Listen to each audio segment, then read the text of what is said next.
What are we discussing on today's Locked On Diamondbacks podcast? We got a bittersweet episode for y'all because it is my final time hosting the Locked On Diamondbacks podcast.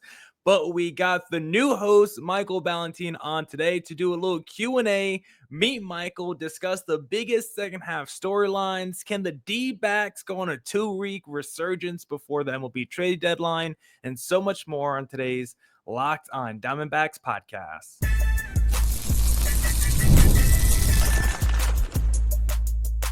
You are Locked On Diamondbacks, your daily Arizona Diamondbacks podcast, part of the Locked On Podcast Network, your team every day. Welcome into the Locked On Diamondbacks podcast, part of the Locked On Podcast Network, your team every day. You're listening to, for the final time, Miller Thomas, the always charismatic host of the Locked On Diamondbacks podcast. Today's episode is brought to you by FanDuel. Right now, new customers can get $150 of bonus bets when your first $5 bet wins. On today's Locked On Diamondbacks podcast, I am signing off, doing a farewell. But before we go, we got the new host, Michael, on the podcast today to do a little Q&A, get to know him, talk about D-backs second half storylines, talk about if the D-backs can get hot before the trade deadline, and so much more on today's Locked On Diamondbacks podcast. Don't forget to follow the show, Locked On Diamondbacks, Twitter, Instagram, streaming wherever you get podcasts. Thank you for making Locked On Diamondbacks your first listen every day, because I would not be able to do this podcast without you, my loyal listeners, for all your years of support since I've done this podcast in 2020.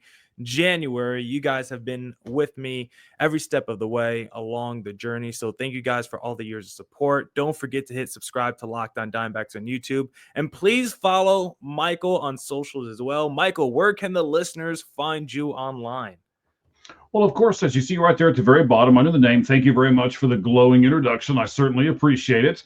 We'll see if we can live up to that, buddy, and take over your shoes. I am at the 643 and Out Pod. I actually do a podcast as well. That's how I got into this business and how Locked On find me. Actually, how you found me. You've been on that podcast a couple of times, and I have to give you, man, just tons of credit. I appreciate everything that you've done for me, as you actually recommended me for this particular spot. So I thank you very much for that, sir. Yeah, so we're excited to bring Michael on, excited to see what he can do with the podcast. And we're now going to jump into the Locked On Diamondbacks podcast for the final time. All right, back here on the Locked On Diamondbacks podcast. And before we get into our little Meet Michael section, let's first talk about the D-backs, Michael. Your first time officially on the Locked On Diamondbacks podcast is not, a guest, but as like a host today, discussing some D-backs, news, I guess not news, just conversation coming out of the MLB All-Star break, because we know the D-backs have had a terrible first half, below 500. Expectations, coming into the year were very high. I think expectations right now for the rest of 2025 are super low. They're as low as they can be when you look at the injuries to the bullpen, when you see the rotation with Gallen and Fott struggling, and it just feels like we're on the precipice of trading some of our favorite guys like Eugenio Suarez. What is your belief level in this D-backs team to save their season coming out the break? Because essentially, I think there's 12 games leading up to the All-Star break. I'm saying the D-backs have to go at the minimum 9-3, 10-2 if they want to save their season and not blow up their roster. We saw this team get hot in the second half last year. Do you have any faith, any belief in this team having a mini resurgence right before the MLB trade deadline? No. I mean, in the word, no. And it's mainly because of their schedule, Miller. I mean, come on. We got at home with the Cardinals for the next 3 starting tomorrow. And then you've got at home with Houston for 3 after that. There's a day off on that next Thursday, 1 week from today. And then there is 3 in Pittsburgh, which is like, okay, they can win those games. But then you got to go 3 in Detroit. So 3 out of the 4 teams are really, really good. In the Cardinals, in the Astros, and in the Tigers, all 3 of those teams are in playoff hunts in their divisions and things. And that's just not conducive for a team that needs to turn it around. And like you're saying, I like exactly what you said, 9-3. Yeah, I think they've got to do that, and I don't think they can. Yeah, maybe, when you look at that Tigers series, we got a little preview, a little taste of what the D-backs can do against Tariq Skubal because, of course, Ketel Marte got the scoring started in the Yeah. MLB All-Star game against Skubal, so we know we can at least do damage against him. But like you said, when you lay out that schedule, it's not even like you can make the argument, hey, the Pittsburgh Pirates are at least in the middle of that run. That should be an easy series for the D-backs because we just saw the D-backs go against a 3-game series set against some of the worst teams in Major League Baseball, against the Rockies, the Marlins, and the White Sox. And the D-backs came out of that 3-game series set with a below 500 record, with a losing record against some of the most putrid teams in the sport.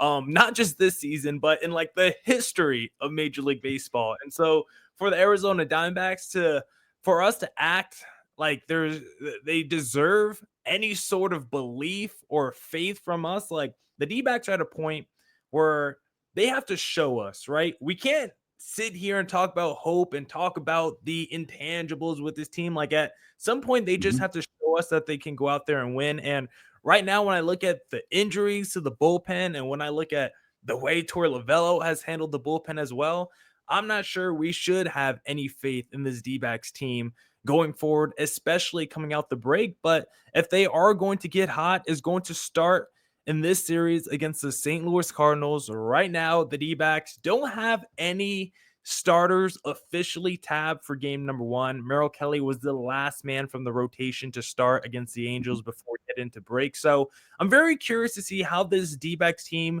is going to lay out their rotation coming out of break. What do you think the D-backs should do? Should they just go back to what they normally do with Zach Gallen, Merrill Kelly at the front line of their rotation, or should they kind of reset it and, you know what, go with Ryan Nelson, who has been their hottest starter over the last calendar year? Should they just stack their rotation at the top and say, you know what, if we're going to come out the gates and try to get hot before the MLB trade deadline, we have to put our best starters at the top of the rotation. Let's go Ryan Nelson. Let's go Merrill Kelly, and then let's figure it out after that.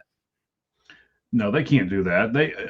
Right the moment, come on now, let's be realistic for a minute, Mr. Thomas. You know that they know, just like we know, they're more than likely not going to resurge their season whatsoever. So what are they going to plan for? They're going to plan for the trade deadline, and they're going to put Zach out there first to make sure that he can get 2 starts, and one of those starts being against Pittsburgh, right? They're going to cross their fingers that he gives them a good start here, and then he gives them a good second start so that he ups their trade value.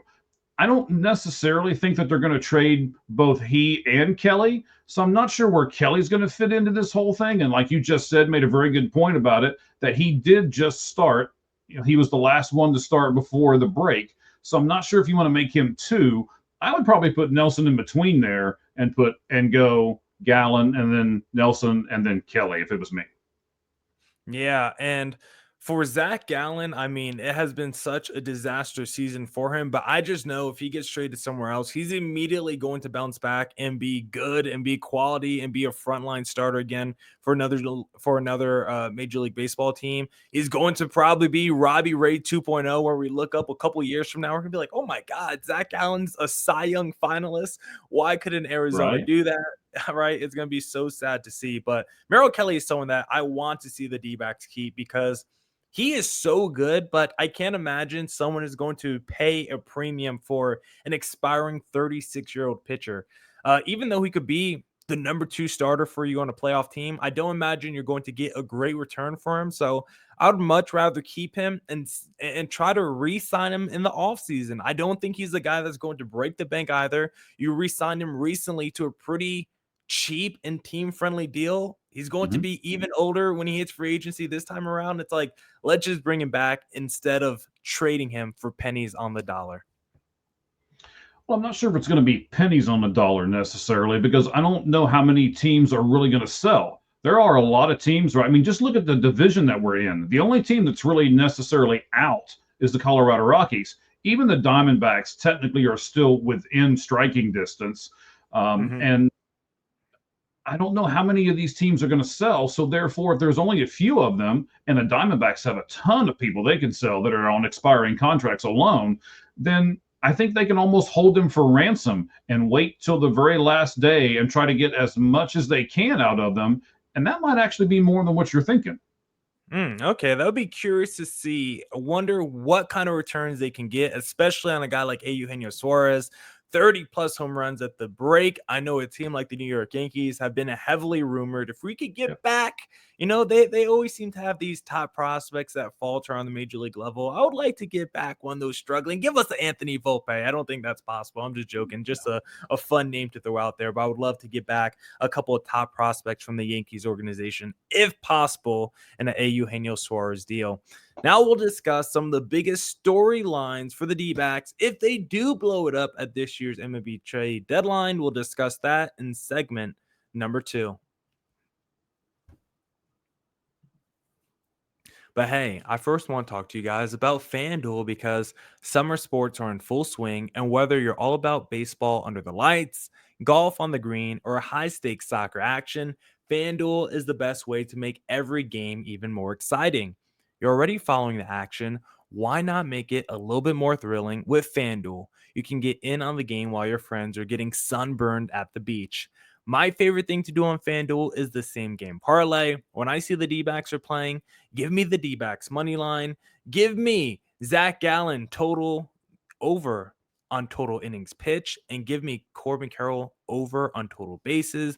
That 3-leg parlay, it doesn't hit that often. But when it does, it brings a big smile to my face. If you want a big smile on your face, just visit fanduel.com. If you're new to FanDuel, new customers can bet $5 and get $150 in bonus bets. If your first bet wins, open the FanDuel app today or visit fanduel.com to get started. Back here on the Locked On Diamondbacks podcast, joined by new Locked On Diamondbacks podcast host Michael Ballentine. And Michael, the D-backs do blow it up at this year's MLB trade deadline. What are the storylines you're watching for in the second half of the season? We can just go back and forth with some of our favorite storylines to watch if the D-backs do blow it up and they do go in the tank in the second half. Well, if you're going to give me the first one, I'm going to steal the one I think you're going to give me first. And I don't not like this guy like you do necessarily. I think Torrey's done a decent job, but I'm sure one of your storylines to watch is, are they going to let go of Torrey Lovullo before the end of the season? I don't personally think they will, and I don't think they should. I really like the job that him and Mike Hazen have done, and I'm going to really grade Mike Hazen after this trade deadline to see, does he blow it up? What kind of prospects do we get back in return? I know you've talked earlier on some of your shows that everybody should go back and rewatch how we've made trades before, and they have basically given us nothing. No one on this team has ever been, a trade deadline piece that we've got. So did Hazen really do a great job? And I know that with his wife and everything else, we all kind of gave him a pass. Is it time to let that pass stop? And is it time to not only get rid of Hazen, but Lovullo, because I think they're a package deal? Yeah, they probably are a package deal. If I had to choose which part of the package I would want to keep, it would be Hazen over Lovullo. But I think I've made my feelings on that situation probably pretty known. I don't think there's probably any possibility that Torrey gets let go in the second half of the season, because at this point, if you haven't let go of Torrey already when your season was on the line, when it was faltering, when it was still in the balance, then it's probably not going to happen at any point this year. I don't think it would make much sense when we come to mid-August and it's like, oh, we've been out the wild card race for a while already. Let's now fire Torrey Lovullo. You probably should have done it already if you want to save your season. At this point, let's just ride the sinking ship with Torrey. It's year 9 for him. Him and Mike Hazen are best buddies. I don't think, like you said, they're a package deal. I don't think Torrey Lovullo, he might not ever get fired by Mike Hazen. And if Hazen gets fired, I think Torrey Lovullo would be right there along with him. So I think those two are tied at the hip, and whatever happens to one, the same will follow with the other. So I am curious to see what Torrey Lovullo does with this team in the second half, because if it is one of those situations where you blow up the team and then all of a sudden we get hot, that is one of those weird D-back Torrey Lovullo mind tricks where it's like, how are we winning games with less talent all of a sudden? Now it's like, oh, let's bring back Torrey for another season. So always fun stuff that could happen there. But For me, I think my number one storyline that I'm going to follow in the second half if the D-backs blow it up is what happens to Jordan Lawlar?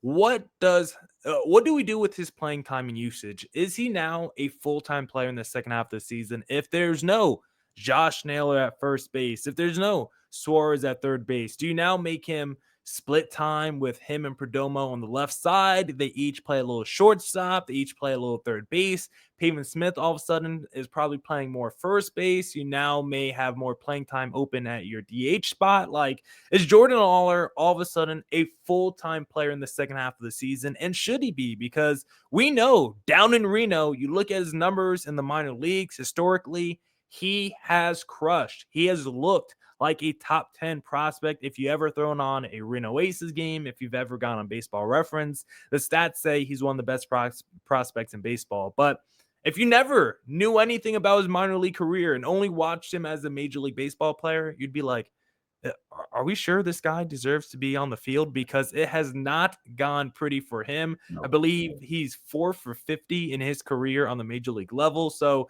the numbers aren't pretty. Even the defense, which is supposed to be like his calling card, even that I think has times. He's flashed the leather, but I think he's also looked shaky at times from the defensive side. So I think Jordan Lawlar is the guy I'm going to watch out for in the second half because we need to see if he's the real deal or not. He's still super young, so I don't want to have like major expectations on him, call him a failure if he doesn't go out there and bat 300 his first 2 weeks getting called up. But I do need to see some flashes from him because he's a core building piece. He's a part of the future, and I've yet to really see Jordan Lawlar flash on the major league level.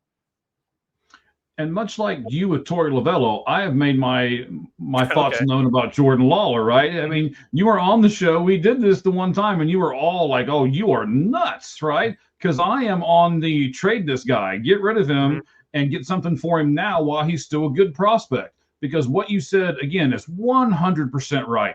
In Reno, he has done really well. But at the show, he has not.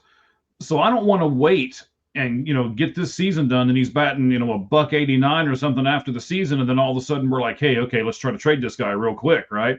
I think you trade him while the iron is hot, right? Everybody still thinks he's a great prospect, especially if you can get something good for him. We have got a really good minor league system. And to be honest, you got Perdomo. I don't know about what's going to happen with Suarez, but you've got Pavin, you've got Tristan English over at first base. You've got Cattell that's not going to go anywhere at second base. So you've got a pretty good infield lineup without him. I am on this bandwagon of I don't think he's going to be near as good as everybody else says that he's going to be. And maybe I'm right. Hopefully I'm wrong and they keep him and he does it. I don't know. It's just I've watched baseball for a long time and I've just got this feeling that he's not going to be the prospect that everybody, or he's going to be the prospect, but he's just not going to be the major league player that everybody thinks he's going to be. Yeah, for me, like I'm open to the idea of trading Jordan Lawlar. It just depends who are we trading him for. If you're telling me it's in a package for Paul Skeens, or if it's like the next, Garrett Crochet type, like the Boston Red Sox just did, where you get a bona fide stud who's 25 and under, like, yeah, I would do that. If you're telling me, I mean, obviously, I don't think the Tigers are trading Tariq Skubal, but if it's someone in that class, or getting a 25-year-old superstar pitcher where he's coming from a disgruntled situation, where it's like the White Sox with Crochet, or the Pirates or Paul Skeens, where they're probably going to trade him a few years down the line when it's time to pay him because the Pirates are just a terrible organization, then yeah, I would trade Jordan Lawlar in that kind of scenario. But if it's for as good as like a Ryan Hesley is, I just don't think closers' value long-term are worth their Jordan Lawlars. If Jordan Lawlar ends up, being the player that we expect. If he ends up being the player that you might think he is, then it might be worth the deal for Ryan Hesley. But if the scouts end up being right, I don't think the equation of like an elite closer for the prospect level of Jordan Lawlar adds up. So to me, it just really depends what's the package and what's the player in return for Jordan Lawlar. And then I think I could be open to the idea. I think we got time for one more storyline before we head to segment number 3 and do a little Q&A and get to know Michael. So Michael, I'll give it up to you. One more storyline you're following entering the second half of the season.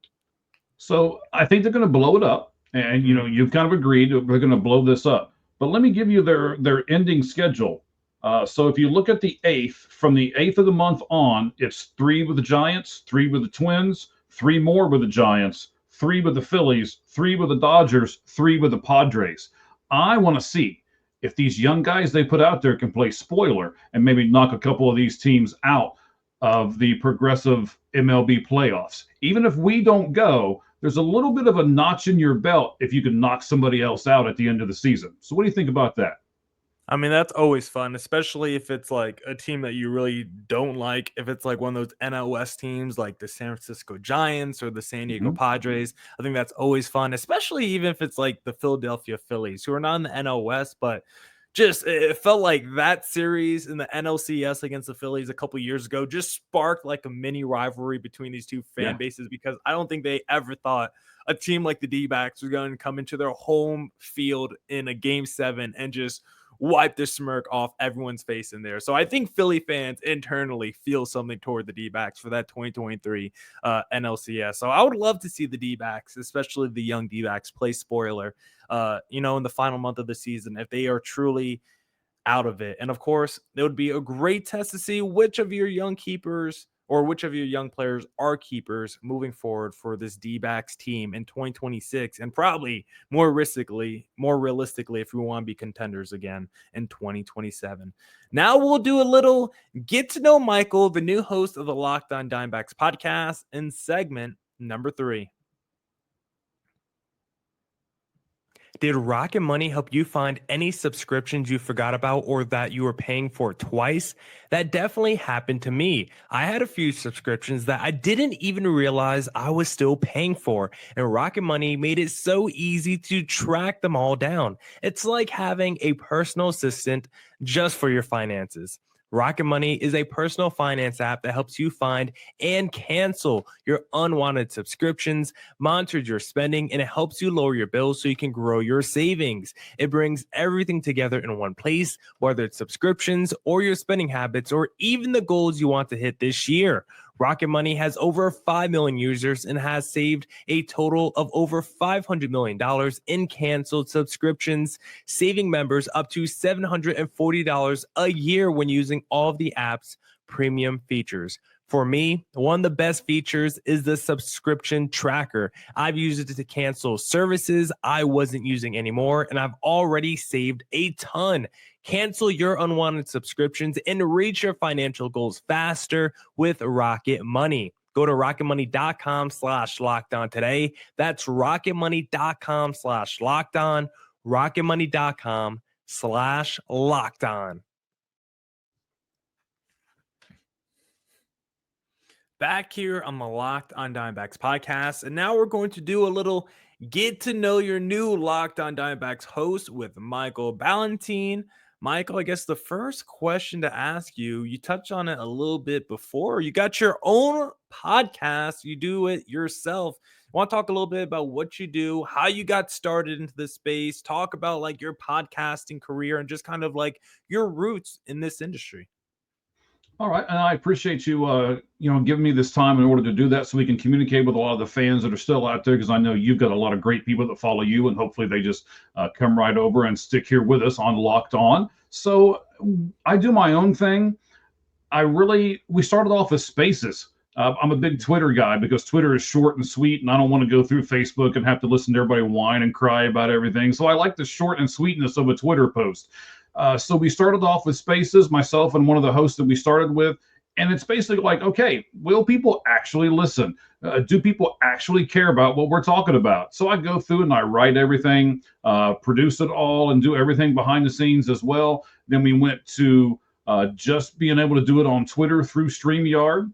Great app, by the way. And then Shout out from StreamYard. there, right? Shout out to them, I know.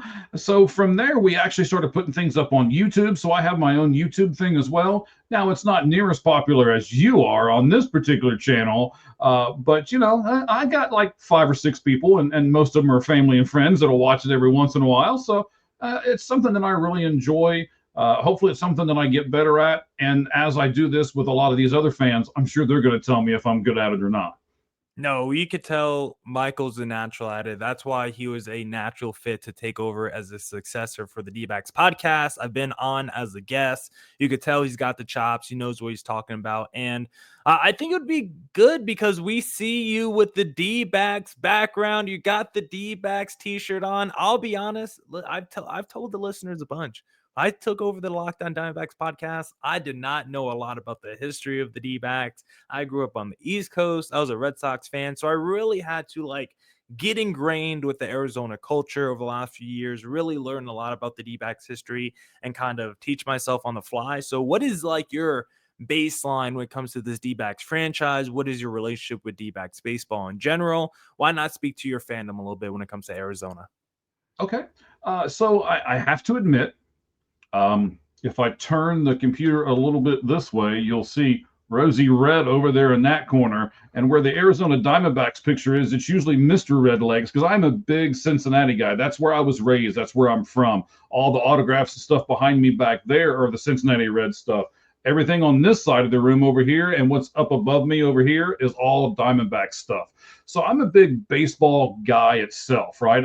I just love baseball. I know I watch a ton of stuff. I watch MLB Network all the time, and I'm just a lifer. I'm probably the get off my lawn type guy, right? Because I'm quite a bit older than you are, and I've been watching it for a long time.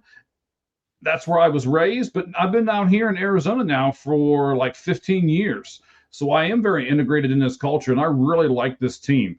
So yes, I have those roots that I've had from way back when, but I love the fact that now I can support my hometown team. And now I can do more than just support my hometown team. I can express my fandom for that hometown team with all of the fans here on Locked On.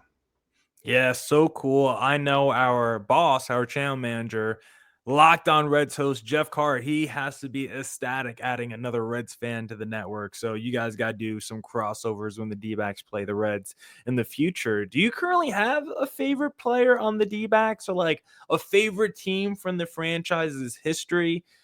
For me, I mean, I'm a big Jake McCarthy guy. I want the guy to play well because I hate when I Mhm. see him carry our team the second half of last season. And then after struggling for 2 weeks in 2025, he has to go to the minor leagues for 3 months. I feel like he has the shortest leash of anyone who produces on a high level for the D-backs. But I think he's so swaggy at the same time. Jake McCarthy is probably my favorite under the radar D-back because, of course, everyone loves Ketel and Corbin Carroll. But I think Jake McCarthy is my favorite under the radar Arizona Diamondback. Do you have a favorite D-backs player?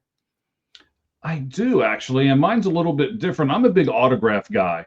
You can't see it in back of me because the chair kind of takes it away, but I've got a ton. I probably got 500 autographs in this room, and I usually Oh, do. wow. Most of them are cards. So the first guy that I got from the Diamondbacks that signed a card for me was Pavin Smith, and he, Oh, yeah, Pavin Smith he took his time. He took it from me. He signed it really nice, and then we had a little 3-4 minute conversation. And those are the guys that I really like that will take the time with the fans and will actually interact with them a little bit. I've gotten autographs from other people and they just throw it back at you. I watched George Brett get an autograph bat from a kid, and after he signed it, dropped it, like literally just dropped it into the gravel. And I'm like, gosh, you do not have to be such a jerk, right? The relationships that these players have with their fans is like gold.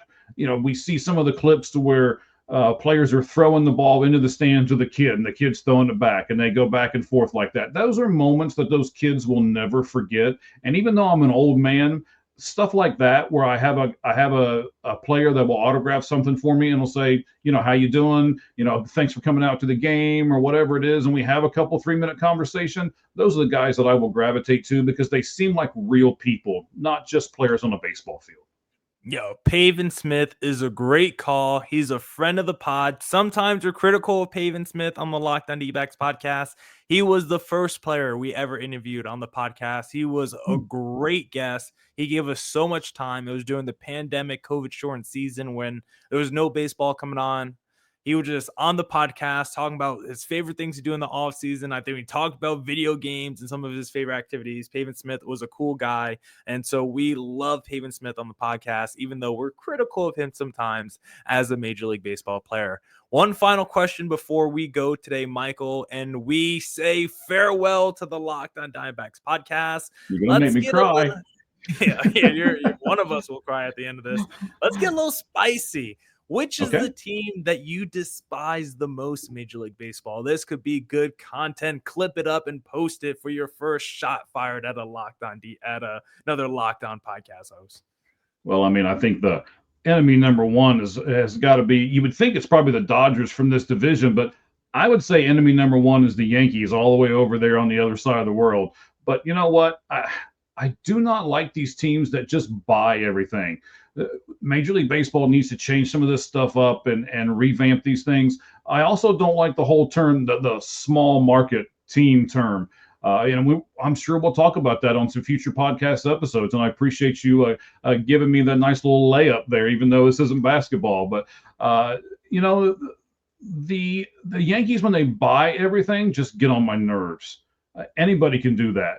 It is much harder to have a mid-level type thing and put everything together. Like, how do you construct the lineup? What kind of position players do you put together? Who bats second? Who is the guy on the mound? And all these kinds of things that you weave a fantastic lineup. You don't just buy it and everybody knows who's going to win in the end. I like some competition. And a lot of times you don't get that with that Yankee time. Boom, boom, boom. Shots fired at Locked On Yankees. Stacy, watch out for new Locked On Diamondbacks host Michael. Thank you so much for coming on the show today. Thank you for taking over the Locked On Diamondbacks podcast.